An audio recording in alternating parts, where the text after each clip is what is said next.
السلام علیکم معزز سامعین، ہم جس کتاب کا مطالعہ کر رہے ہیں وہ ہے ہاشم ندیم صاحب کی لکھی ہوئی کتاب پریزاد۔ ریکارڈنگ پسند آنے کی صورت میں ویڈیو کو لائک کریں اور چینل کو سبسکرائب کریں تاکہ مزید آنے والی ریکارڈنگز بھی آپ سن سکیں۔ تو چلیے شروع کرتے ہیں پریزاد کا 5واں باب۔ نہ کہ ماں کی بات سن کر چند لمحے کے لیے میں گونگ ہی رہ گیا۔ وہ مجھے غور سے دیکھتی ہوئی بولی، جواب دو، کیا میں غلط کہہ رہی ہوں؟ تمہارے چہرے پر صاف لکھا ہے کہ تم لبنہ سے محبت کرتے ہو، اس کی شدید محبت میں مبتلا ہو۔ میں کوئی جواب نہ دے سکا، پھر شاید انہی کو میری حالت پر ترس آ گیا۔ اندر چلے جاؤ، وہ ڈرائنگ روم میں آ چکی ہوگی۔ میں تیز تیز قدم اٹھاتے ہوئے اندر کی جانب پڑ گیا۔ لبنہ ڈرائنگ روم کی کھڑکی کے قریب اداس کھڑی تھی۔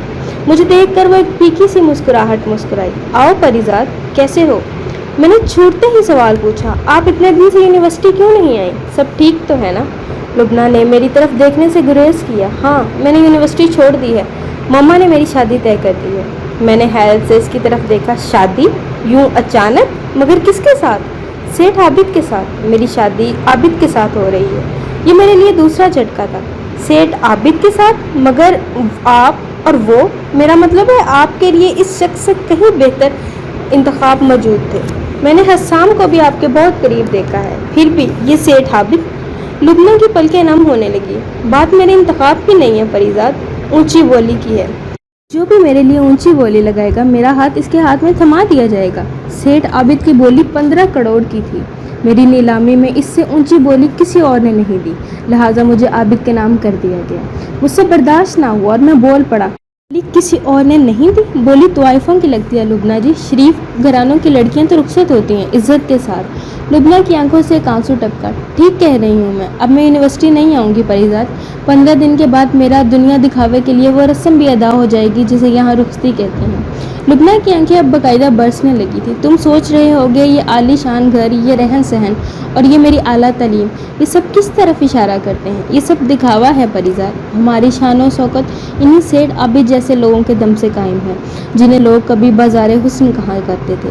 اب وہ بازار کسی خاص علاقے تک محدود نہیں رہا، پھیل کر شہروں کی ان اونچی اور اعلیٰ سطحوں تک پہنچ گیا ہے جسے میں اپنی ماں کہتی ہوں۔ پتہ نہیں وہ میری سکی ماں ہے بھی یا نہیں، یہ بھی ان کا احسان ہے کہ اس نے مجھے اپنی تعلیم کا شوق پورا کرنے دیا، یا شاید یہ بھی بازار میں بولی بڑھانے کا ایک کارآمد نسخہ ہوگا۔ آخر سیٹھ عابد کا دل بڑھ جانے تک مجھے معاشرے میں اس کی بیوی کے طور پر ہی تو اس کے ساتھ چلنا ہوگا۔ لبنہ بولتے بولتے خاموش ہو گئی۔ اب میرے پاس بھی کہنے کے لیے کچھ نہیں بچا تھا۔ میں نے واپسی کے لیے قدم اٹھائے تو عقب سے لبنہ کی آواز آئی، میں نے یہ سب کچھ تمہیں اس لیے بتایا ہے پریزاد کیونکہ تم ایک سچے دوست ہو۔ میں نے پلٹ کر سر جھکایا۔ سیاہ لباس میں ملبوس ڈھلتی سرمئی شام جیسی لبنہ کے وجود کو آخری بار اپنی دکھتی آنکھوں کے آئینے میں سنویا۔ گلابی عارض آنسوؤں سے ایسے دھل گئے تھے جیسے تیز بارش کے بعد اچانک شام کو جب بادل چھٹ جاتے ہیں تو افق پر لالی ایک آگ سی لگا دیتی ہے۔ لبنہ، کاش میرے پاس 15 کروڑ روپے ہوتے تو میں آپ کو خرید کر آزاد کر دیتا، مگر آپ تو جانتی ہیں کہ زندگی کی اصل فلم میں لڑکے کے پاس لڑکی کے ماں باپ کو ادا کرنے کے لیے بھی پیسے نہیں ہوتے، وہ تو بس کسی اور کے خریدے گئے پیانو پر بیٹھ کر جدائی کا گانا ہی گا سکتا ہے۔ لبنہ کے ہونٹوں پر میری بات سن کر ذرا دیر کے لیے ہلکی سی مسکان ابھری اور میں اس کی وہی آخری مد مسکان بھرا چہرہ اپنی آنکھوں میں لیے ایک جھٹکے سے وہاں نکل گیا۔ لان میں فوارے کے قریب کرسی ڈالے لبنہ کی ماں ابھی تک بیٹھی فون پر کسی سے بات کر رہی تھی۔ مجھے واپس جاتا دیکھ کر انہوں نے فون کاٹ دیا اور ان کی کاروباری آواز نے میرے قدم جکڑ لیے۔ سنو لڑکے، میری ایک بات ہمیشہ یاد رکھنا، زندگی میں کچھ حاصل کرنا چاہو تو اپنی جیب میں اس کے دام ضرور رکھا کرو۔ شاید اس وقت میں تمہاری نظر میں کوئی بہت ہی بری عورت ہوں، مگر تمہیں ایک پتے کی بات بتا رہی ہوں۔ مرد کی شکل اور شخصیت کوئی نہیں دیکھتا، سب اس کا رتبہ اور عہدہ پرکھتے ہیں۔ دولت مرد کے ہر عیب، ہر خامی پر پردہ ڈال دیتی ہے۔ آئندہ زندگی میں کچھ پانا چاہو تو میری نصیحت ہمیشہ یاد رکھنا۔ 15 دن بعد شہر کی تمام بڑے اخباروں میں ملک کے معروف صنعت کار سیٹھ عابد کی دوسری شادی کی خبریں نمایاں طور پر شائع ہو گئی۔ خبر کا عنوان تھا، ایم اے انگلش کی لبنہ اور سیٹھ عابد کی ذہنی ہم آہنگی آخرکار خوبصورت رشتے میں تبدیل، نیا شادی شدہ جوڑا ہنی مون کے لیے سوئٹزرلینڈ روانہ۔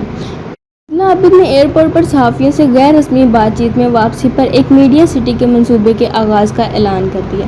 میں نے بیزاری سے اخبار یونیورسٹی کی لائبریری کی میز پر پٹک دیے۔